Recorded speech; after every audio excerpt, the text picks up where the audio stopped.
paling kene ku Truk. Truk. Santai wae wis didilat bapak.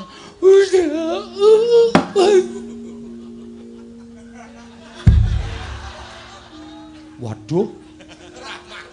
Modar. Hilang nyawamu. Gong. Lho kok wangsulan? Pet-petan ndasku. Iso tangira? Iso. Lho. Iso omong. Isih nyawane papat lho. Weh, ladar. Kowe njabut aku ora mati, tak jabut kedadung.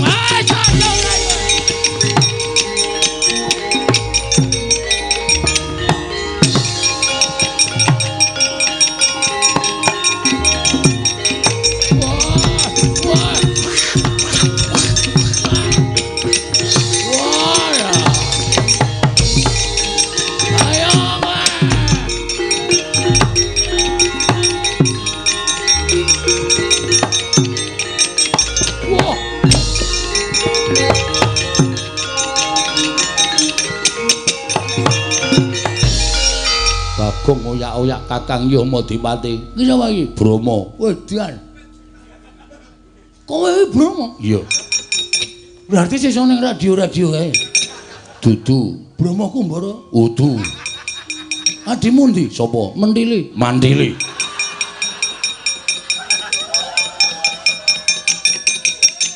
Aku dewa. Dewa apa ora minggat jabut nyawamu.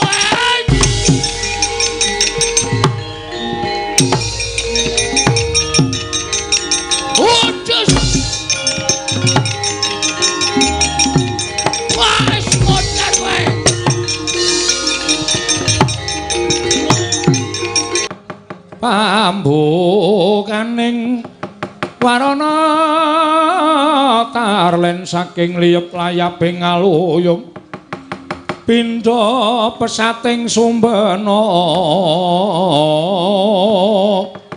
sumusuping rasa jati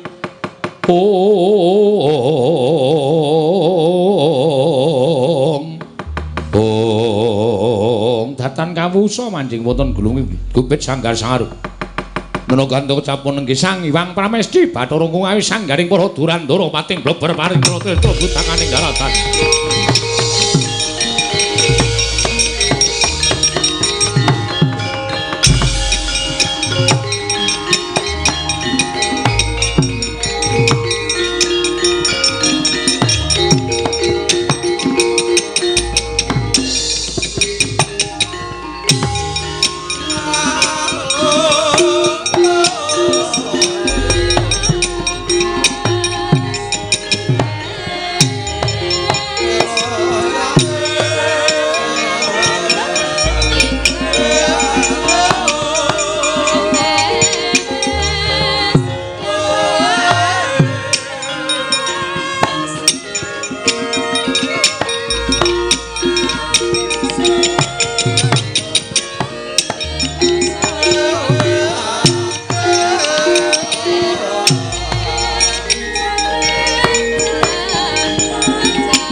Lumuntur sang Rakyana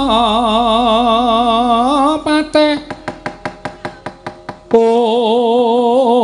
undanging Prawadya Bala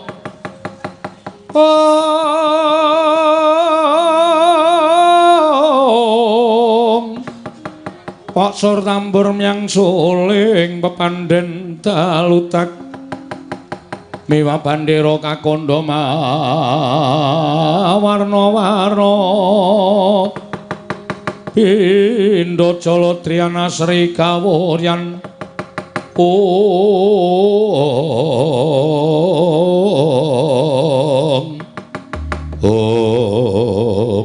Kakang Narada Kakang Resi Kanika Putra merkencong warudaya pak pong buk boleng kali codhe sapa sing gawe punapi di mboten nginten babar pisan bilih Panakawan Bagong berguguk ngutawatun mboten purun kula boyong wonten ing kayiwangan Kakang. Mesti. Ampun jenengan menika kula kinten nggih kurang gaweyan. Nuwun sewu. Kirangipun menapa Adi Pramesti Bathara Guru anggenipun mangreh sangganing para titah. Kewajibanipun kathah ning kok panjenengan menika ngurusi karo perkarane Bagong ing atasipun Bagong menika namung darbe kepinginan kepengin bangun desa tumuli ndawahaken prasapa. Monggo sumpahe Bagong menika mboten damel menapa-menapa wonten ing kayiwangan. Lajeng panjenengan golek dak-dakaning pasulayan dianggep Bagong nerak pacak nerajang perbatang. Tumunten badhe dipun hukum dening Paduka Adi Pramesti Bathara Guru. Kula nuwun sewu lho. Nek upama Bagong dihukum panjenengan menika janjane niate napa to? Kula nuwun prisa. Kakang Narada, menapa panjenengan mboten ngertos legetaning manah kula? Estunipun manah kula menika wiwit rumiyin boten gathuk tuwin boten condong miwah boten mathuk kaliyan Kakang Semar. Lut. Lah terus lupetipun Kakang Semar menika menapa? Cobi kula nyuwun prisa. Wong nyatane papane ya dhewe-dhewe panjenengan wonten ing Suralaya, Kakang Semar menika wonten ing jagat. Kula kinten Kakang Semar menika mboten nate tumindak menapa-menapa dhateng Paduka Adi Pramesti Bathara Guru. Ming penggalih panjenengan ingkang semunipun boten jenak. Semunipun boten tentrem menawi Kakang Semar menika nggadahi moga langkung-langkung atmajanipun Kakang Semar nggadahi gegayuhan. Monggo gegayuhan ora ana apa-apane. Nuwun sewu boten wonten sambung rapetipun kalian kayangan panjenengan lepataken. Luwih-luwih sing gegayuhan Panakawan. Menika jenengipun panjenengan menika nuwun sewu lho. Panguwasa kinarya gada.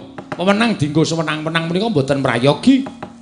Mong merga lambarane keburu sengit, keburu gedeng dateng Kyai Semar saat majanipun. Menika mboten sae lho, Di.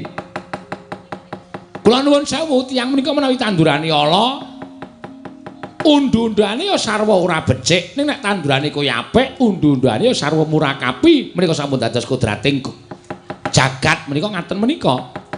Nek panjenengan tansah nandur gedeng kaliyan Kakang Semar sak anak-anakipun menika mangke nuwun sewu lho, panjenengan menika mangke badhe kewirangan. Nek dewaning para dewa kewirangan menapa mboten panjenengan menika sami kemawon mbebecer dhateng asma Paduka piyambak. Kakang Narada, punawi? Mboten nginten pendak-pendak kula menika nggadahi gegayuhan tartemtu Kakang Narada ingkang dados pepalang. Lho, kula menika mboten mepalangi. Kula menika mboten badhe menging, kula menika mboten badhe menggak, mboten. Namung kula menika ngleresaken. Janyatanipun kula menika kami tuwaning kayiwangan, kula menika duwe kewajiban nglempengke sing bengkong, benerke sing luput. Menawi Adi Guru menika badhe tumindak ingkang boten sae nggih kedah kula emutaken. Menawi Adi Guru menika badhe menggok margi ingkang lepat ingkang kedah kula emutaken menika kewajiban kula. Ewadene menawi panjenengan dipun emutaken bebasanipun sampun wegah napa warah nampik pitutur becik, nggih monggo panjenengan nggali panguwaos. Kula sumanggaaken. Ning nek panjenengan mriku mangke nandhang wirang merga saka pokale Panakawan. Ampun ngantos panjenengan sambat kalian kula. Badhe kula dodo Kakang. Nggih, monggo wis pancen ora iso dikandhani wis murka semanggaaken. Indra kula wonten timbalan. Brahma wonten timbalan Pukulun. Yama Dipati wonten timbalan Pukulun. Penyarian nggih wonten timbalan. Aja ingkang cicir. Ulun keparengake dina samengko kita ngruda peksa kelawan Bagong. Upama ta dulure Bagong kabeh sartane wong tuane bakal dadi pepalang, ulun paringi purbawasesa kita wani kelawan Kakang Semar. Mekaten Pukulun menapa dados dawuh Paduka badhe kula estakaken. Nggih, mekaten Pukulun menika dados Paduka badhe kula estakaken. Inggih Pukulun ngestakaken dawuh. Nggih, Pukulun ngestakaken dawuh. Sekarang ada menyang nek ada wani karo Kakang Semar. Do menyang ngono nek ada kewirangan apa aja dundang terada.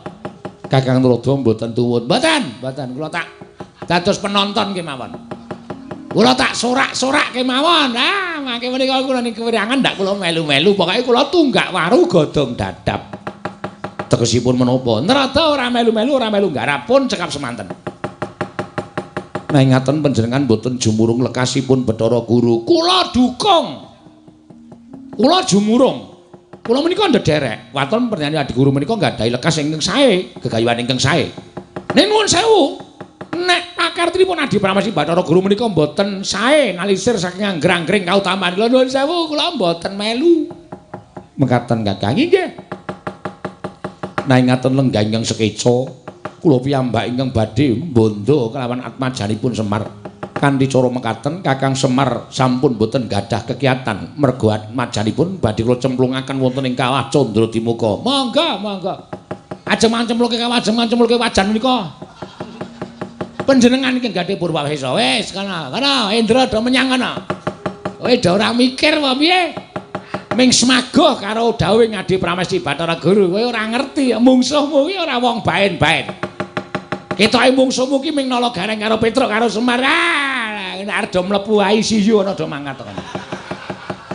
Remuk kabeh kowe. Arep nyama Dipati Kutung jabut nyawa, kurang-kurang bejane jabuti untumu karo nala gareng.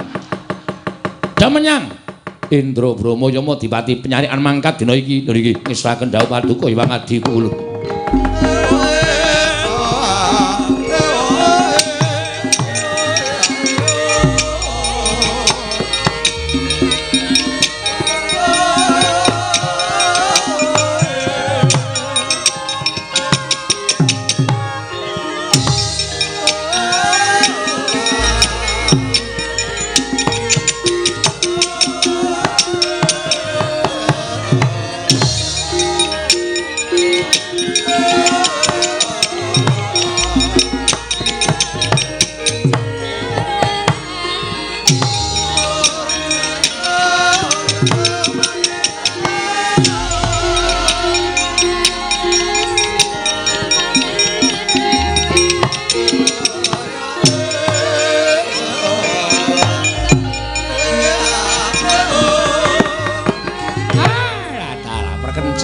Daya pak pong.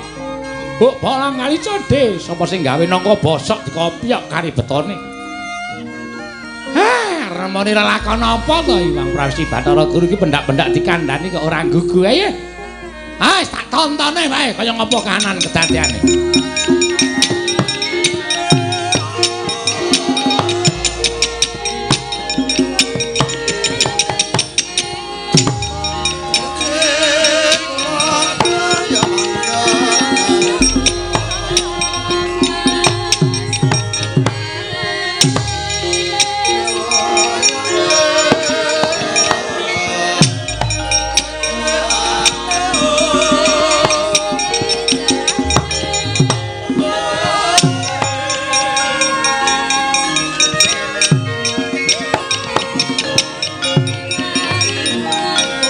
Pacarian putra lamun kawekasan yeka wisanggeni maya Wisnu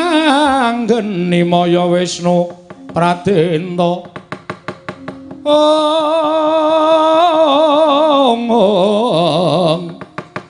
wisanggeni maya Wisnu Pradenta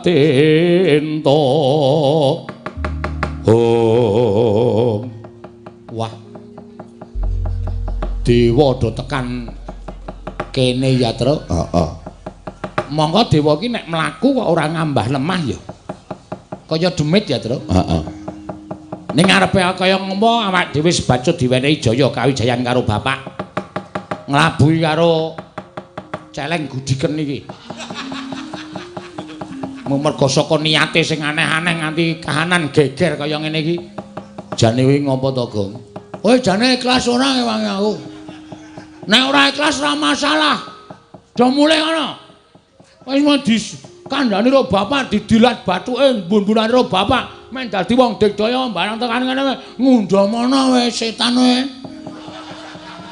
Ya ora kok jeneng aku ora ngundhamana ning sirmu ki ngopo jane kepengin bangun terus kowe sumpah barang nganti guru medun barang ki Bapak wis ngendika to, jane sumpahku ki ora ana apa-apane. Wong aku mung ngomong apa anane. Ning mergo guru kuwi jane mung golek dak-dakane pasulayan karo bapak. Mekasan sumpahku kuwi dienggo dak-dakane pasulayan karo Bathara Guru supaya iso tekan kene. Ngerti to? Kowe iki jane ora mbelani aku, ning mbelani bapak. Ha iya. Ha iya. Perang. Lah kowe ngopo? Lho, lenggahan ngunjuk kopi. Nonton wong perang. Biasane kowe iki sing perang karo aku gareng iki cah ringkih kok. Wis didilat bun-bunane. Garenge ora terdas apa-apa. Ya Reng, kowe iki ora kok mung ora terdas. Kowe mangan balungane ora terdas ya Reng ya. Sekarang untune wis entek kaya. Maju. Siap gerak. Waduh. Ora tak siapke linmas ki. Ardo tuman ora. Wis tak dadekke keamanan kok. Cangkemmu, lencangkemmu kok cangkem. Suram Sembrono, minggira nek pancen kowe moh perang kowe mundura. Tantangane karo Petruk. Heeh, pasrah keselamatan ya, Mas. Iya, aja kuwatir, Dik. Heeh.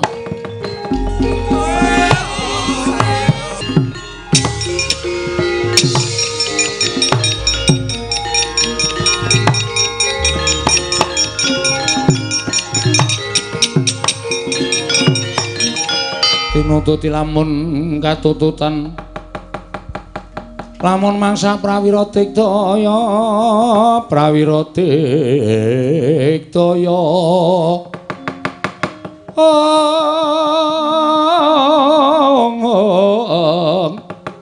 runanggana magawe gelarira wang-wang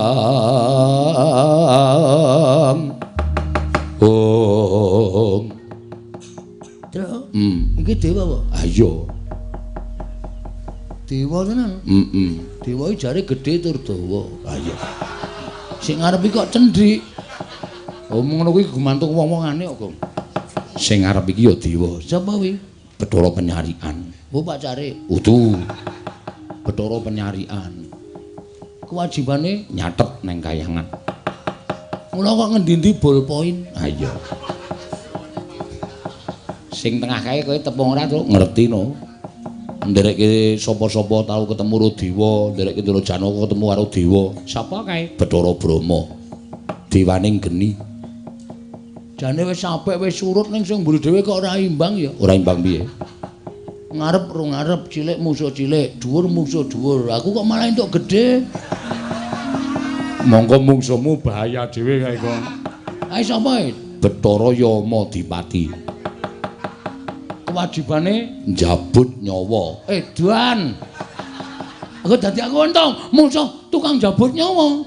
Ha wis karepmu iki pokoke jodone dhewe-dhewe. Yen ora sanggup catut. Nah. Artoku apa Nyatut untune Yama Dipati. Dheke sadurunge jabut nyawaku jabut sik. Monggo lek ku jabut ngeget. Ha iya. Mesti langsung udus kowe. Kuwi senengane nek dikeplak mbales e. Mbales mestaka e. Kula ngaturaken bekti kula kunjuk pukulun. Nala gareng tak tampa. Pangestuku tampanono. Nun nggih. Bathara Penyarian kula ngaturaken bekti kula kunjuk. Petruk tak tampa pangestuku tampanono. Pak Carek bekti kula. Bagong tak tampa pangestuku tampanono. Pukulun Bathara Brahma bekti kula ya nulung garing ulun tampa. Bathara Brahma bekti kula ya Petruk ulun tampa. Bathara Brahma. Hah? Brahma ora Grama. Bathara Brahma bekti kula katur. Ya Bagong tak tampa. Pukulun Yama Dipati bekti kula ya gareng tak tampa. Bathara Yama Dipati bekti kula ya Petruk tak tampa. Yama Dipati bekti kula ya Bagong tak tampa. ora ngece lho. Wah, jabut nyawa, jabut untumu. Wonten menapa pukulun? Nala garing pripun? Aku entuk dawing wang pikulun Jatimurti. Ya pepundhenku, nggih. Kinen bondo karo Bagong, merga Bagong keluputan. Wani ngucapake sumpah nganti gawe gegering Kayiwangan Suralaya. Mula wektu dina iki Bagong bakal tak bondo, tak unggahke ning kayangan, tak cemplungke ning Kawah Candra Dimuka. Ayo ndi Bagong? Kaya jemepalange kareping Bathara Penyalian. Aku nganti Kakang Pulun Bathara Brama lan Kakang Pulun Bathara Yamadiwati. Yen kowe puguh ora menehake Bagong aja takon dosa. Kowe ngerti? Pulun Bathara Brama ki dewaning geni. Keduga bakal ngobong desane Bagong nganti ludes keles tanpa sisa nala garing. Setyaki tinunun, waduh. Gadanira wirang tumandang. Ben to, Truk. Setyaniku garwanira.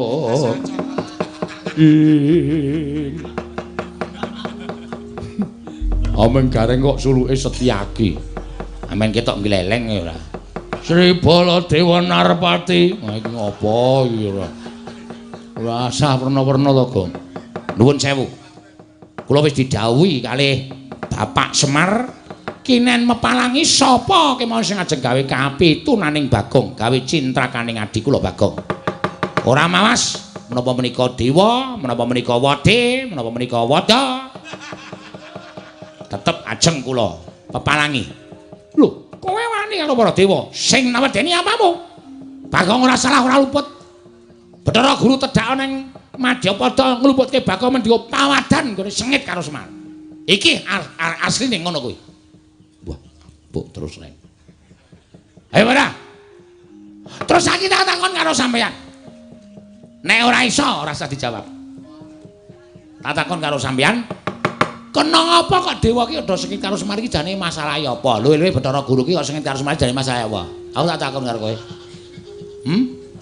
Aku tak takon karo kowe, masalahe apa kok sengit? Lho, kowe malah ora basa bareng karo aku. Lho, kamu arep gelut kok dadak basa.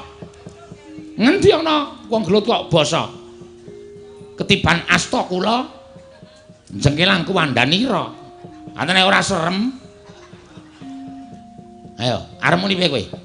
Yen ngono kowe wani karo para dewa sing nawedeni apamu. Ora minggat suarep aku tiban tangan kene marganing patimu. Leng, eling. Apa, Tru? Dodo medun. Oke, siap. Reng, eling. Dodo mentuk. Panganan wae ora. Aku brutu ya, Tru. Iya, iya. Kene merganing patimu, mang maju kula ladeni Bathara Penyalian.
Dodo medun. Oh iya, Ding.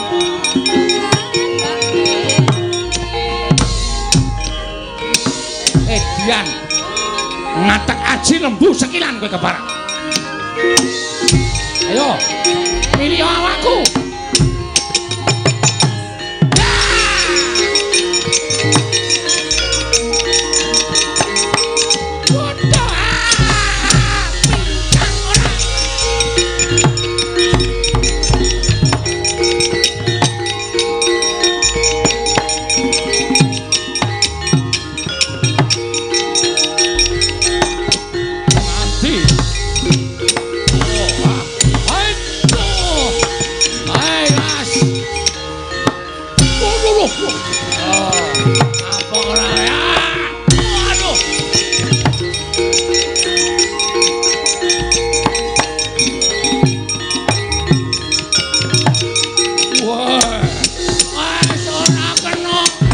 Jabut nyawamu jabutan.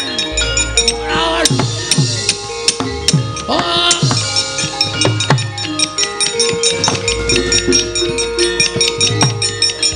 Wedan.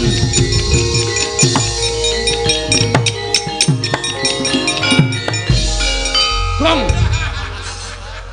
Ngapa ya Buddha iki? Bingung aku, Tra. Mungsuh dewa doyak terus gregeten tak plotroke kathokku. Jarene wong tuwa ki nek mungsuh bangsa alus ngono kuwi iki jare kon Buddha. Dunjuke sik, dunjuke. Kaya apik-apik kok. Pokoknya kutuk to, Gong, kutuk ndasmu. Man-mangkel aku. Ben, nganu aku ora entuk kesempatan ngantem e. Ya mau dipati nganti giloro bakok. Wong edan. Wah, wis kathokan. Dewa kok ditontoni kaya ngono. Ayo, kowe ora gelem lu tak boyo neng kayangan, jabut nyawamu sukmamu sing tak kowe. Gong, ora wis didilat bapak nang mbun-mbun to. Jajal nggo ngetes ampuh apa ora. Oh iya, Dik. Ayo jabute nyawaku. Oh, lakon mati. Ayo tak slenggarake regane iki ku, Dra. Santai wae wis didilat bapak.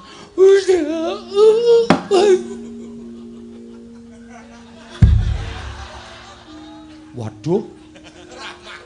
Modar. Hilang nyawamu. Gong, lho kok wangsulan? Pet-petan ndasku. Iso tangira? Iso. Lho. Iso omong. Iso nyawane papat e. Lho. Weh, ladara, kowe jabut aku ora mati, tak jabut gedhong.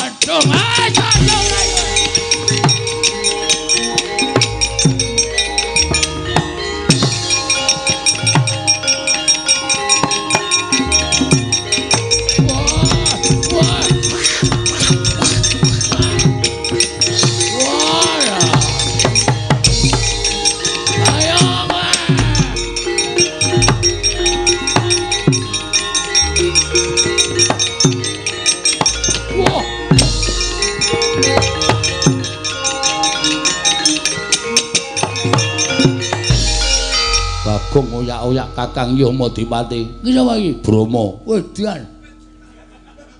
Kowe iki Brama? Iya. Berarti sesuk ning radio-radio kae. Dudu. Brama Kumbara? Udu. Adimu ndi? Sapa? Mentili. Mandili.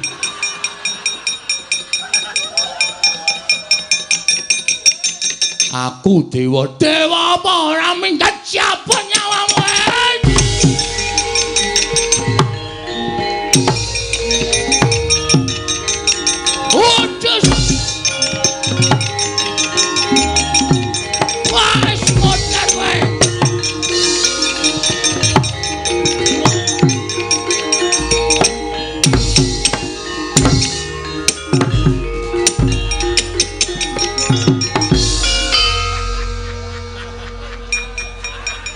Aku ki nek ngamuk mataku lamur apa ya?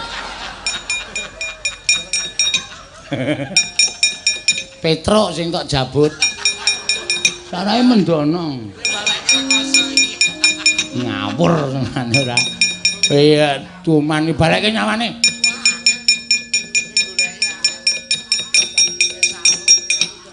Wis. Wong edan. Wong aku tekone kaya ngono ora geger dewa-dewa terus. Heeh. Tak jabut kabeh. Oh, urung ana sing rumen delepe tak jabut. Saking mangkelku. Ha iya.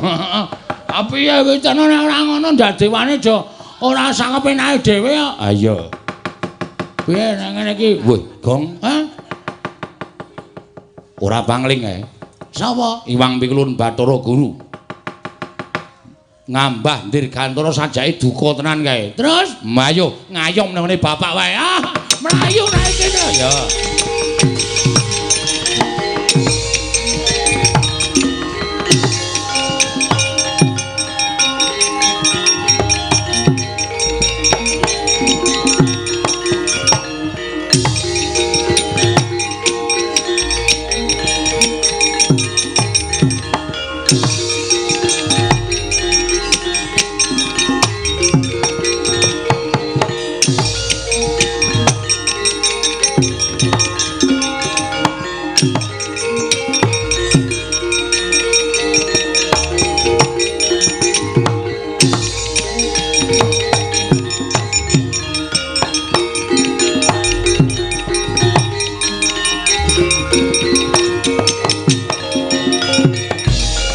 Marika den prayitna semuriris eka balik titiyane gandayane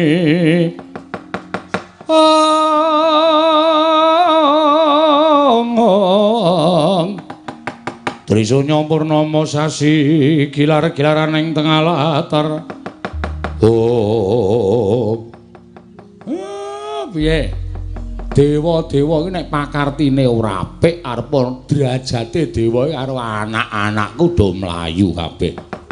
Kuwi nandhake nek apa kang dadi niatmu pancen mau diregeti nganggo blendenging angkara. Kula namung badhe nyuwun atmajanipun Kakang Semar inggih menika pun Bagong. Bola-bali tak kandhake to Bagong iki anakku. Lah nek kowe arep mboyong karo Bagong aku mesti ora entuk wong nyatane keluputane Bagong ora iso dibuktekke kanthi nyata. Nanging Bagong sampun kalepatan sak mangke badhe kula lebetaken wonten ing kawah. Kowe iki pancen ngengkel. Saiki ngene. Nek pancen kowe duwe niat mboyong karo anakku Bagong lan ora iso dindakake apa kang dadi niatmu. Coba tak tanting kira-kira kowe cocok ora? Menapa ngendikanipun Kakang Ismaya. Nek Bagong anakku iki diwakili aku, kowe seneng ora? Panjenengan menika guyon, aja ngapusi karo atimu. Nek diwakili Semar kowe gelem ora? Menawi Kakang Semar ikhlas kula purun. Mesti gelem wong niate ya kuwi sing tok jangka ya ta.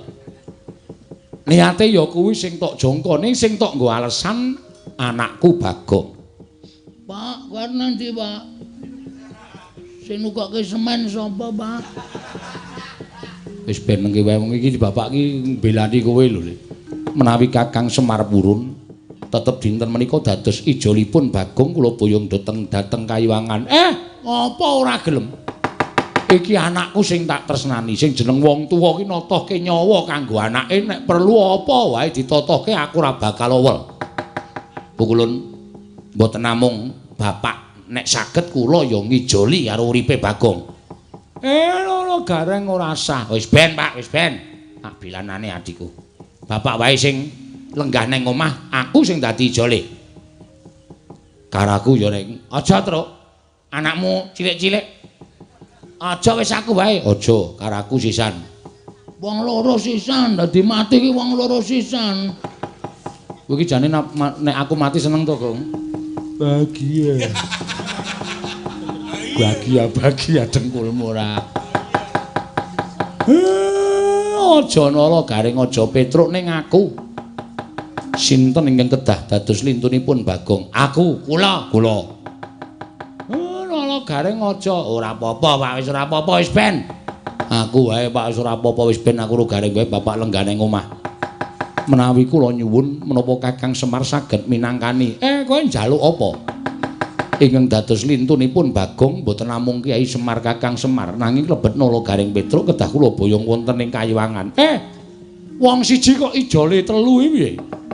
Kedah mekaten Kakang menika ingin dados panyuwun kula menawi boten nggih Bagong ingkang kula beto. Piye nala garing wis ora apa-apa Pak, wis ora apa-apa. Wis ben Bagong dhewe malah kesepian wis ben. Ora suwe-suwe mati gantung. Ora mungkin aku ngedol sawahmu sik to. Ya wis ide ngono lho. Nek kowe arep ning Kayangan iki dhek wis ngerancang rencana selanjutnya jelas. Ora iki udu Bagong kok. Ya wis, nek pancen niatmu kaya ngono aku manut. Wis, aku nala Gareng karo Petruk sing munggah ning kayangan. Menika saestu. Iya. Nggih, kula nderek pukulun, nggih, kula nderek pukulun. Nanging ngaten kula aturi bidal. Sak menika sareng kan lampahipun ingkang rayi. Iya tak tutke aja kaya bocah cilik Bathara Gurayu.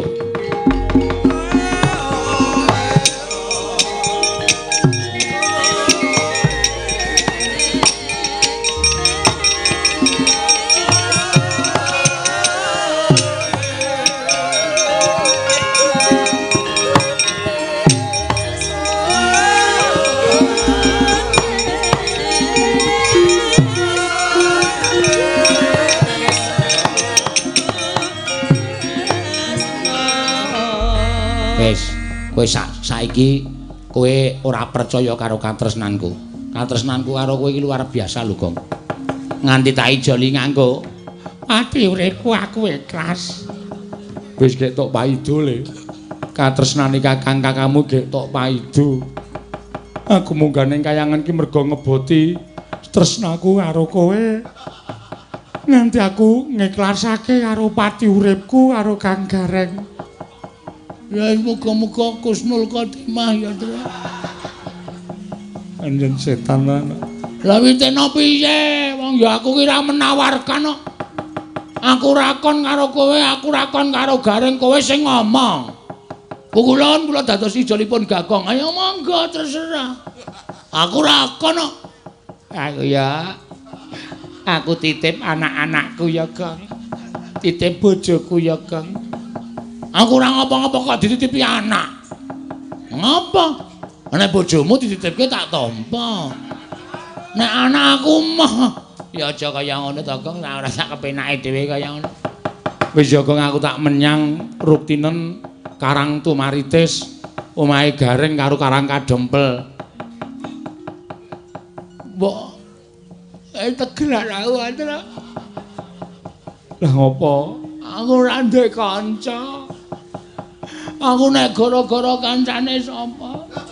Rasa nganggo gara-gara. Oh, ya wis muga-muga penjangkaku kelakon ya, Tru. Ya, bapak ya slamet, kowe ya slamet.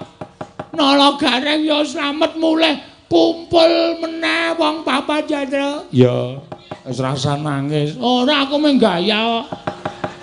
Anjing setan tane. Ya truk mangkat yo nderek bapakku ndak bapak ana apa-apa. Aku tak ngrukti bapak kle.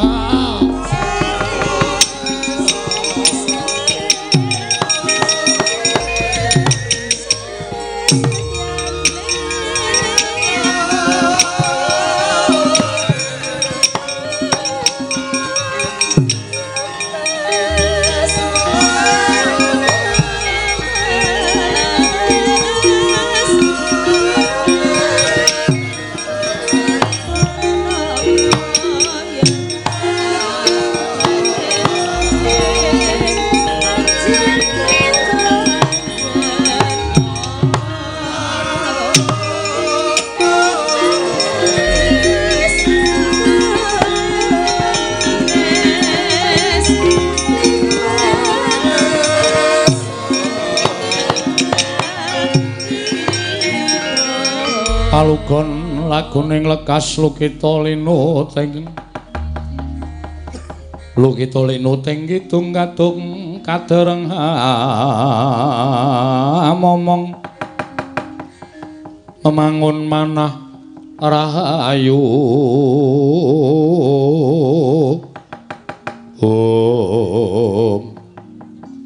Es mamring sepi iki.